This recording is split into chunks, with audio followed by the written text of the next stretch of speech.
संततधार पावसामुळे अमरावतीच्या कोट्यावधींच्या संत्रा पिकांचं नुकसान झालेलं आहे। संत्र्याच्या बागांना अतिप्रमाणात पाणी मिळाल्यानं फळगळती झाली आहे। वरुड मोर्शी भागातील बागांमध्ये संत्र्यांचा खच पडलेला बघायला मिळतोय। याचा आढावा घेतलाय आमच्या प्रतिनिधींनी।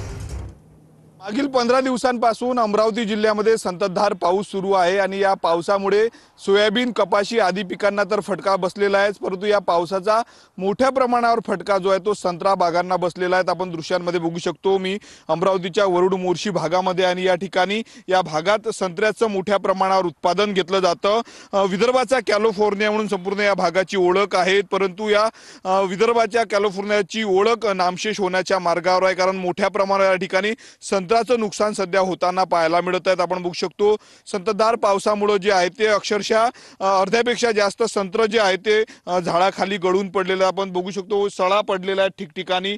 संत्र्याची ही मोठ्या प्रमाणावर मोठी बाग आहे आणि ठिकठिकाणी जर आपण पाहिलं तर संततधार पावसामुळे जे आहे ते संत्रा खाली आलेला आहे। तर अति पाऊस जो आहे तो क्षमतेपेक्षा जास्त पाऊस या संपूर्ण संत्र्याच्या बागांना झालेला आहे, त्यामुळे मोठ्या प्रमाणावर नुकसान झालेलं आहे। हातातोंडाशी आलेल्या संत्र्याच्या बागा ज्या आहेत त्या पावसाने हिरावून नेलेल्या आहेत।